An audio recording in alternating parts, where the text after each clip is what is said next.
Summer came slowly to Ireland. In the mornings, a thin silver mist hung over Maynooth. The grass shone with dew, and in the gardens, the apple trees were already losing the last of their blossoms. The O'Connors' house no longer felt like a temporary shelter. It still smelled of fresh paint, new wood, and the bread Mary baked on Sundays. Life was slowly settling into place, until that May morning when she opened the newspaper. On the property page, a house looked back at her. A house she had hoped to forget forever. The Old Willows. Mary felt everything inside her tighten.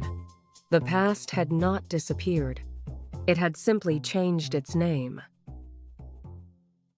This is the continuation of the O'Connor family's story. You can find the first part through the link below the video, but this story can also be watched on its own.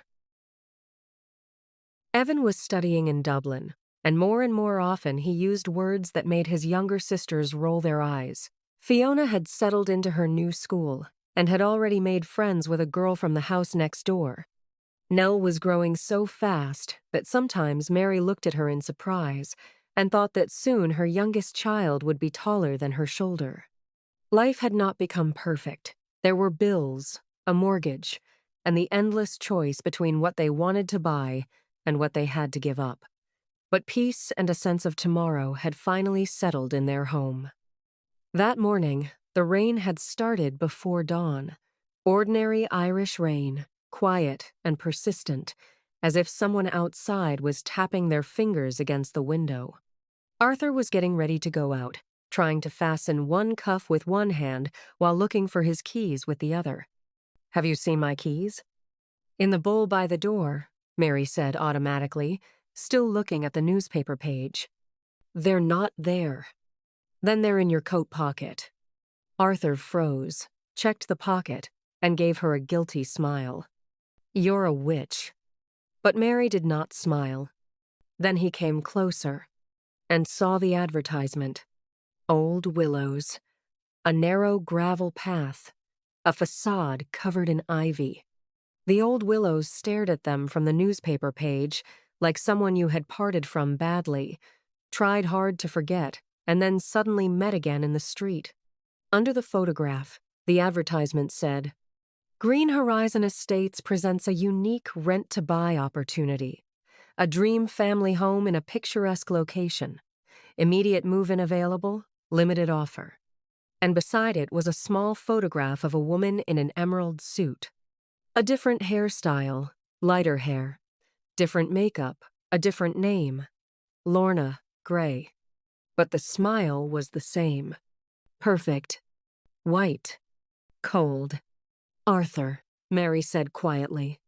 He came closer, still fastening his cuff, and from her face, he understood everything before he even read the advertisement. "No," he said. "Mary, no." She handed him the page. Arthur read the advertisement. Then he slowly sank into the chair opposite her. "We got out," he said after a long silence. "We got our money back. We moved on." "And they moved on too," Mary replied, only now under another name. "We're not the police." "No. We're worse. We're witnesses." Outside, the wind shook a branch, and raindrops slashed across the glass. Mary looked at Eleanor's photograph and saw not an advertisement, but faces. Arthur, looking back with regret at the house and garden. Evan, silently helping pack boxes. Fiona, asking why their house was not theirs anymore. "If we stay silent," Mary said, "the next family will learn the truth too late." Arthur ran a hand over his face. "You've already decided." "Yes." "Then promise me one thing. No insane, heroic stunts." Mary looked at him over the newspaper. "I'll try." "That is not a promise." "It's the best I have." That evening, when the house had gone quiet, Mary opened her laptop. The rain was still falling, and the light from the screen lay across her face in a pale blue glow. She found a support group for people who had been harmed by housing schemes. The stories came one after another. Deposits, unclear contracts, urgent offers, promises that turned into threats. And then she saw a new post. Please help. I signed a rent-to-buy contract for a house near Wicklow. I paid a deposit of 15,000 euros. Now, an independent broker says the house cannot be sold because of debts. Green Horizon Estates has stopped answering. I have 2 children. That was all the money we had. What should I do? Clara D. Mary stared at the words for a long time. Then she began to type. Clara, my name is Mary O'Connor. I know that house. I know these people. Please do not sign anything else until we talk. The next day, they met in a small cafe near St. Stephen's Green. Dublin was wet, noisy, and gray. Buses hissed through puddles, umbrellas bumped against one another on the pavements, and the cafe windows reflected the lights of passing cars. Clara Doherty turned out to be a thin woman of about 30, with a pale face and eyes full of anxiety. She held her cup with both hands, but the tea inside it remained untouched. I don't understand, Clara said. They have an office, a website, contracts. Everything looked official. Lorna was so kind. She said she understood how hard it was to raise children alone. Mary sighed. That was the worst part. Eleanor always understood where to press. They do not choose people by accident, she said. They choose families who need a home urgently. People who are tired of waiting. People who are almost ready to believe in a miracle. Clara closed her eyes. I sold my mother's car. I took out a small loan. The children have already chosen their rooms. My son wanted to put a map of the night sky on his wall. Mary pressed her lips together. Her eyes turned cold, and controlled anger rang in her voice. We will try to stop them, Mary said, and get your money back. Clara looked at her with such desperate hope that Mary felt frightened. Hope is fragile. If you offer it too soon, it can break even more painfully. But we need facts, Mary said. Not emotions, not guesses, evidence. What should I do? Do not sign anything else, and do not tell them you know the truth. That same evening, the O'Connors' living room turned into a small headquarters. On the table lay printed advertisements, copies of old contracts, registry extracts, Evans' notes, and old photographs of the old Willows. Arthur walked from the window to the fireplace and back again. We can't just storm in there and demand confessions, he said. It's dangerous and useless. I know. And the non-disclosure agreement does not protect fraud. Mary. She looked up. Arthur, I am not going to play detective. I am going to gather the people who have already been hurt. If this is a system, then it can only be proven as a system. Evan, sitting on the floor with his laptop, adjusted his glasses. I can help with the documents. Evan, you need to study. I am studying other people's mistakes. Arthur was about to object, but Mary suddenly smiled. In Evan, she could still see the boy who had been so wildly happy about getting into university. But now he was steadily becoming a grown man. Someone who saw not only the plans of buildings, but also the people who were meant to live inside them. A week later, the people who had responded to Mary's message gathered in their house. Thomas Walsh, a gray-haired widower with a neatly folded handkerchief in his breast pocket, had lost the money his wife Moira had saved for 30 years.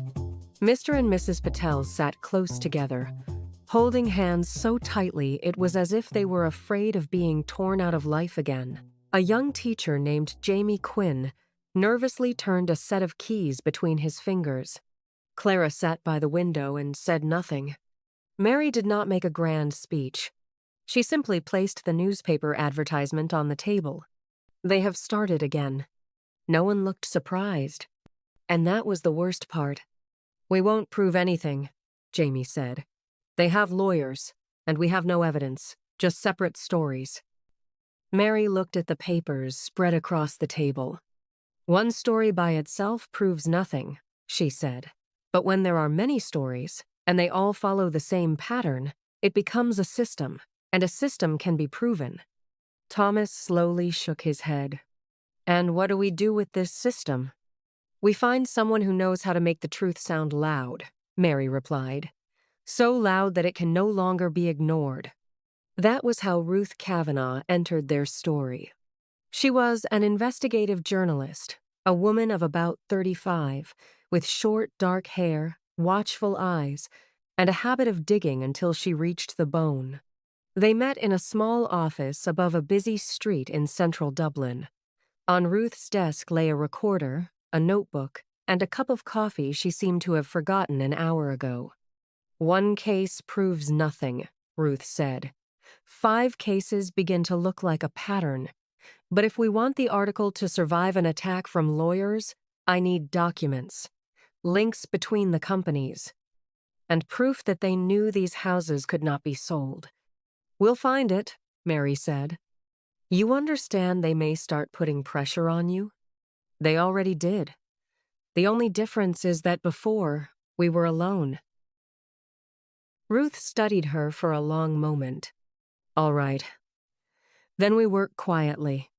No theatrical confrontations, no threats, only facts. End. And that was when Evan brought home the pages that changed everything. He came in late, soaked from the rain, his hair stuck to his forehead, a folder tucked under his jacket as if he was afraid the paper would get wet before he could show it to his mother. We have a project module at university, he said, almost breathless. We help small architectural firms sort through old plans. It's training practice, nothing secret. I found old drawings of the old willows in an open archive. Then I started looking for everything connected to it, and I found this. Evan placed a sheet of paper on the table. The Old Willows, Proposed Restoration and Conversion. The room went silent. It says the property has been legally cleared, Evan said, and that the encumbrance was suspended by a court order. Does such an order exist? Arthur asked. No. I checked the document number. It does not exist. And here, look, the signature of the engineer who supposedly inspected the foundations. Evan turned the page. He died 2 years ago. Mary sat down. Until that moment, everything had been frightening but understandable. Greed, lies, psychological pressure. Now, something different lay before them. Forged documents. Official papers. A dead man's signature on a living fraud. This may actually count as evidence, Arthur said thoughtfully. It will, Mary replied. We'll pull this thread and unravel the whole knot. And now, they will not get away. They showed the documents to Colm Reardon, the independent broker who had once helped the O'Connors see the truth. Colm received them in an office that smelled of coffee, paper, and the old leather of folders. Outside the window hung a gray Dublin day. He studied the pages for a long time, checked the numbers, said nothing, and then took off his glasses. If this is what it looks like, he said, then they have crossed a line that makes this story interesting not only to journalists. Gardaí? Arthur asked. Yes, Colm said. But it is better to go to them with more than suspicion. You need a clear chain. Who signed the documents, who received the money, who knew about the encumbrance, and kept selling people a dream anyway. Then they will have something to start with. The chain was found where Mary least expected it, at the Old Willows. They met in a small, half-empty cafe near the bus station. Agnes sat by the window, watching the rain. An untouched cup of tea stood in front of her.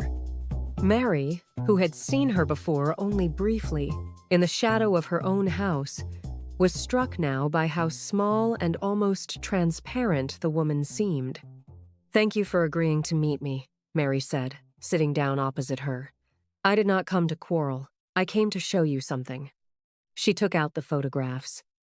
Clara with her children, her son in the room he had already begun to think of as his own, her daughter with a plush toy, and Clara herself, red-eyed from tears in an empty flat. Agnes looked at the pictures. Her lower lip trembled. "I didn't want," she whispered. "Silas said it was just business, that they were to blame for getting into debt." Eleanor laughed. "She called them sheep, and I just kept silent." "Because you were afraid?" Mary said gently. "But now listen to me carefully." She placed a thin folder on the table and pressed her palm on top of it. "In a month, perhaps sooner, all of this will be with journalists and the Gardaí. Not guesses, documents, money flows, links between companies, forged signatures. And when everything collapses, you will be the first one under the weight of it. Not Silas, not Eleanor, you. Because on paper, you are the director." Agnes turned pale. "I only signed what they gave me." "I know, but a court will look at the signatures, and Silas and Eleanor will say that you controlled everything. They will not sync with you. They will hand you over without blinking." Agnes raised a hand to her throat, as if the collar of her coat had suddenly become too tight. "I despise myself," she said almost calmly. "Every morning, I look in the mirror and see the face of a woman who stole 15,000 euros from a single mother." "You have a way out," Mary said. "Be the first to tell the truth. Voluntary confession, cooperation with the investigation, evidence. This is your chance to stop being a screen for them." Agnes was silent for a long time.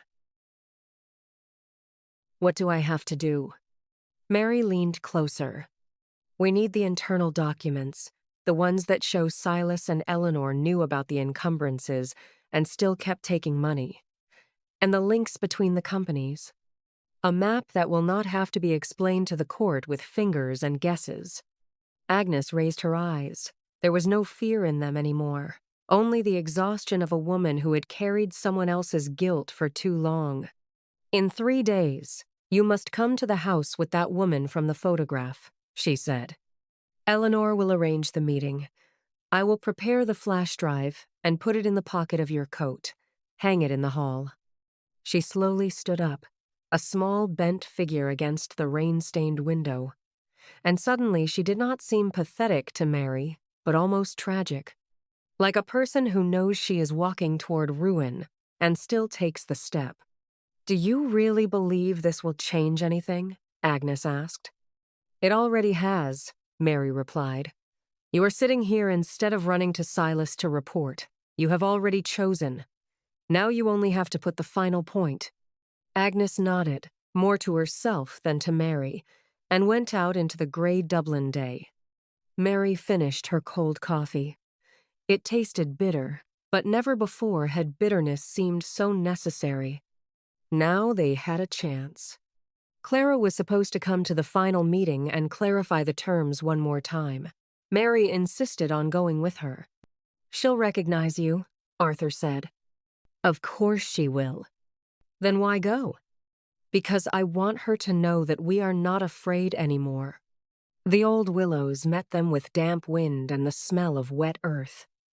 The old willows stood over the path, their branches lowered as if they were listening. After the rain, the ivy on the walls looked almost black. The windows reflected the sky in a cloudy blur, and the house looked beautiful and tired, like an actor who had played the same part for too long. Clara walked beside Mary, pressing her bag to her chest. "I'm nervous," Clara admitted. "That's normal," Mary said. "If a person goes to a meeting with Eleanor Blackwood and thinks it will be simple, then they do not know her well enough." Agnes opened the door and invited them in to take off their wet coats. As she did, she gave Mary a meaningful look. Mary lowered her eyelids for a second. Eleanor was waiting for them in the drawing room. Now she called herself Lorna Gray. Her hair was lighter, her suit was just as elegant, and her smile was even more perfect. But her eyes had not changed. They moved over Clara, then over Mary, and stopped. For one brief moment, Eleanor's smile froze.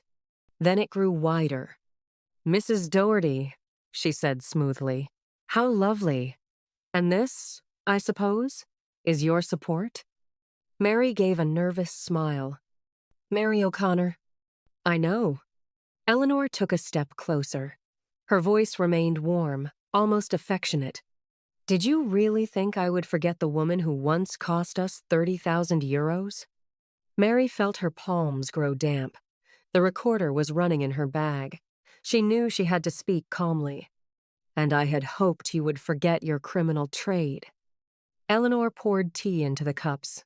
She moved calmly and confidently, as if Mary and Clara had not come to expose her, but to attend a polite social visit. "Mrs. O'Connor," she said without looking up, "do you know what has always surprised me? People who step on the same rake twice. The first time, you were lucky. The second time, you will not be." Mary did not touch the cup. "I did not come here for luck." Eleanor finally raised her eyes. She smiled, thinly, without warmth. "Then what did you come for? Justice?" She gave a quiet laugh, almost pitying. "Mrs. O'Connor, justice is something people write about in books.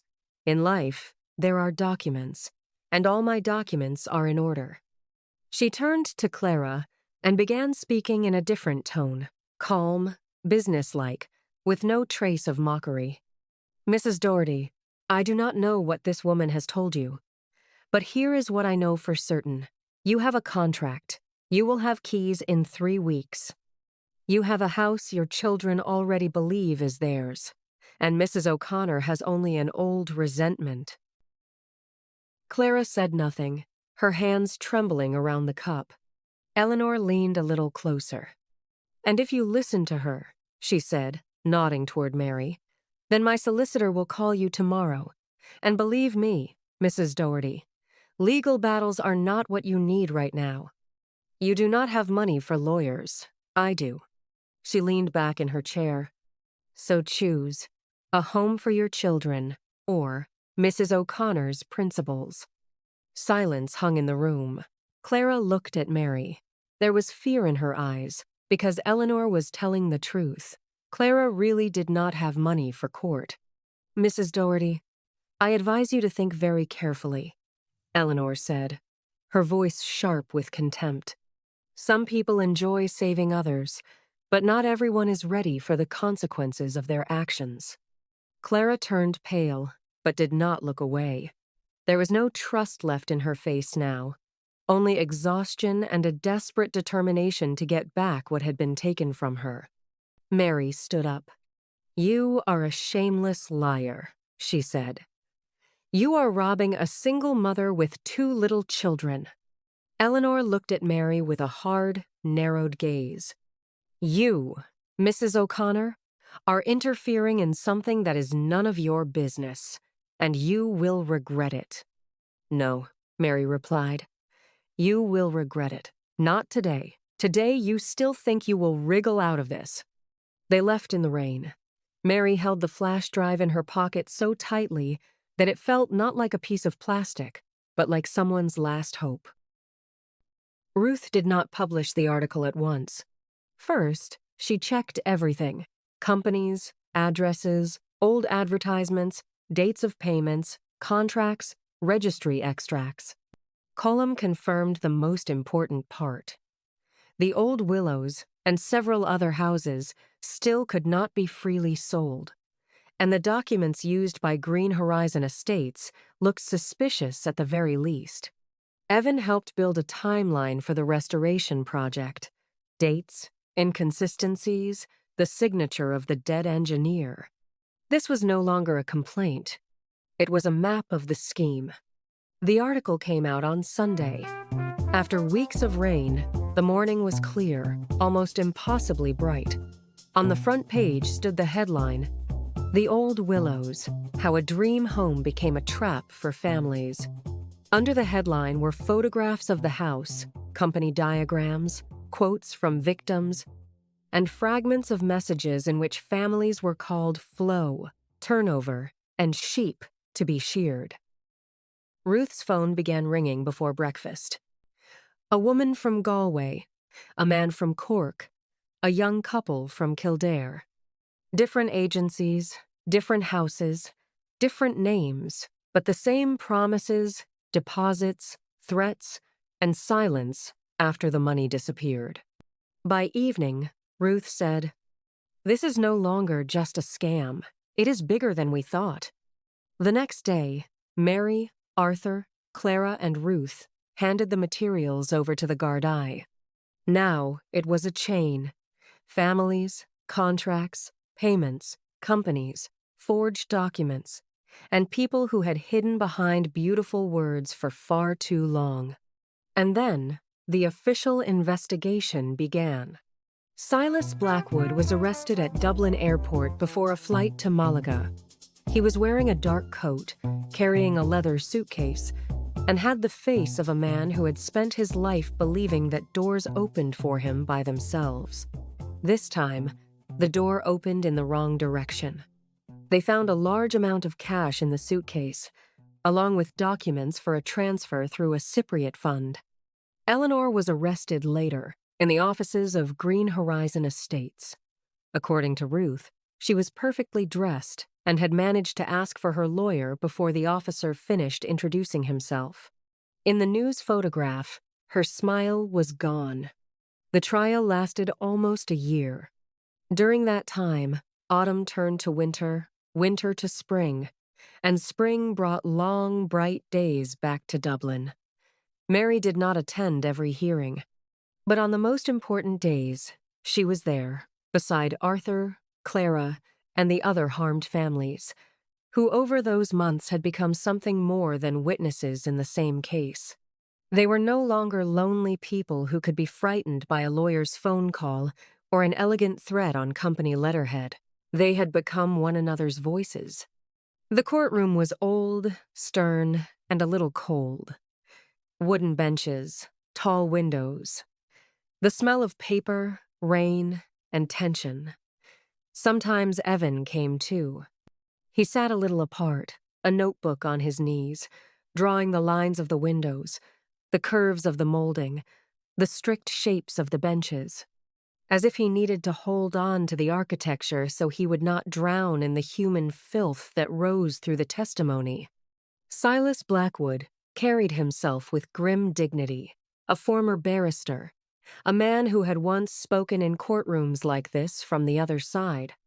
Now he sat in the dock in an expensive suit, straight, dry, almost arrogant. Only his fingers, tapping sometimes against his knee, betrayed what his face still tried to hide. Eleanor sat beside him, perfect, as always. A dark blue jacket, pearls, hair arranged as if she had come to a formal reception instead of a criminal trial. From time to time, she allowed herself a faint smile. The smile of a woman who still believed she could leave any room as the winner. But everything changed on the day Agnes gave evidence.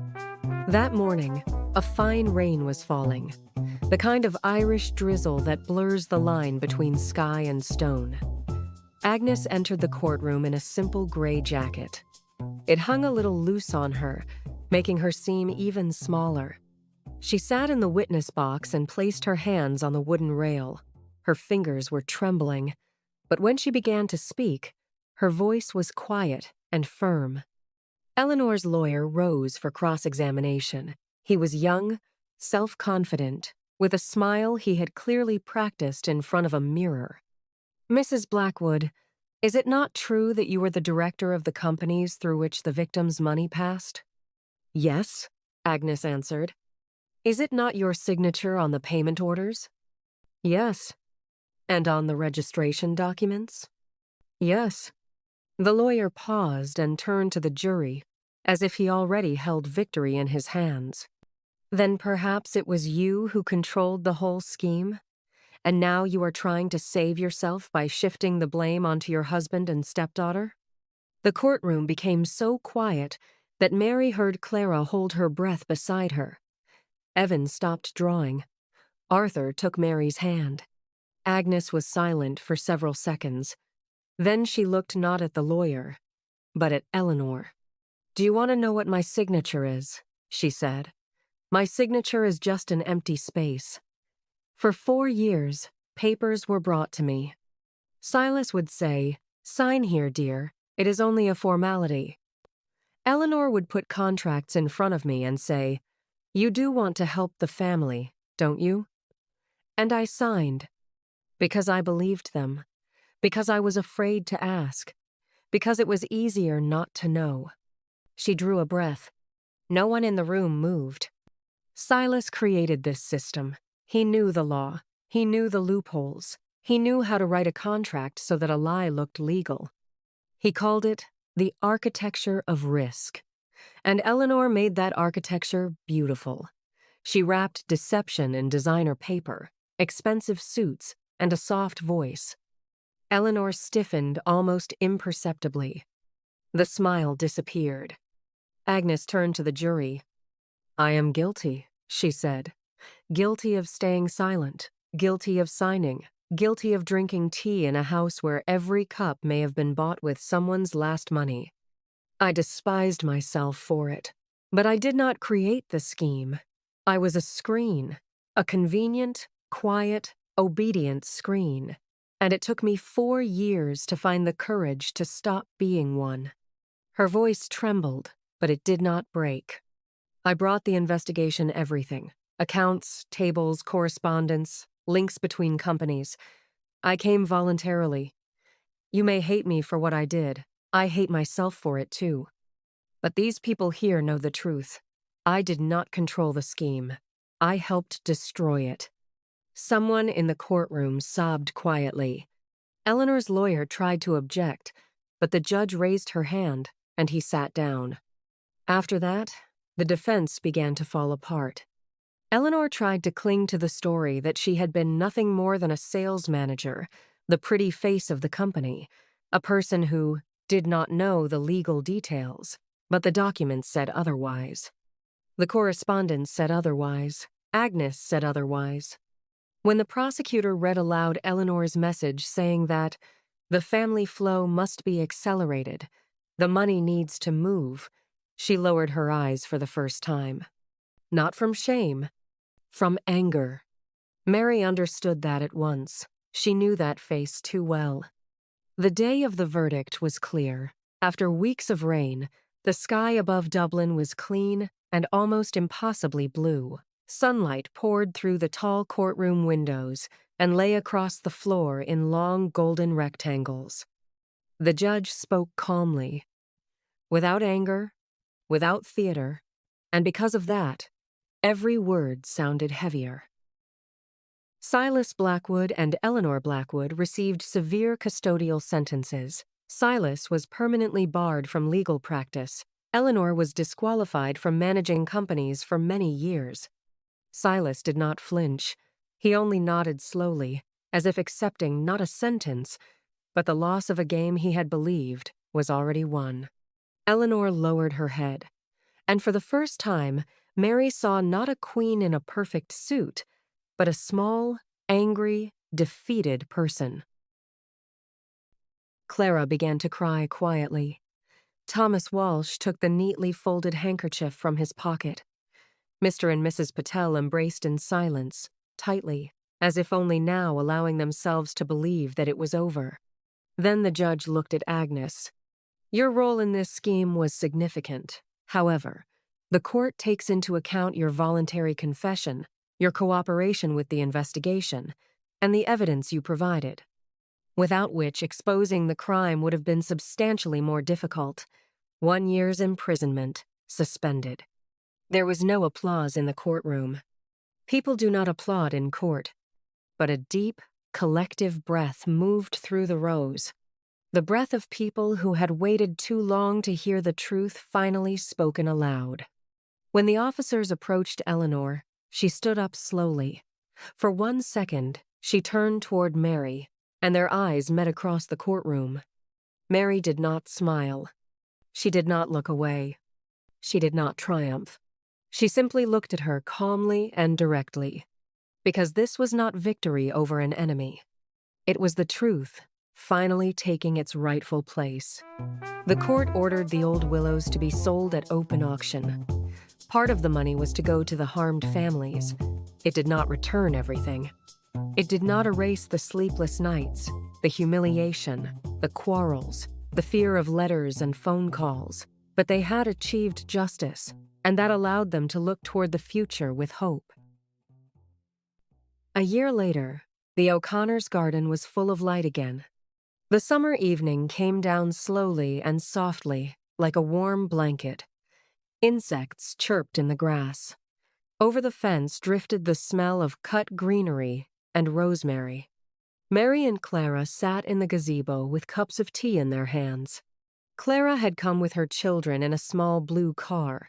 Her son really did get a room with a map of the night sky, and her daughter got a swing in the garden. The house was small, far from perfect, with a door that had to be pushed with a shoulder after the rain because it swelled in the damp. But it was theirs. Honestly theirs. Nell ran up with a ripe dandelion. "Mum, make a wish." Mary took the fluffy white ball and smiled. "I already did." She looked at the house, at the windows glowing with warm light, at Arthur, carrying biscuits from the kitchen for tea, at Clara, smiling as she watched the children playing in the garden. Mary blew. The seeds rose into the air, carried by the warm wind. And somewhere far away, beyond fields, beyond roads, beyond rain and memory, the old willows whispered. And in that whisper, there was only freedom. If you found this video helpful or enjoyable, please give it a like and subscribe so you don't miss future stories.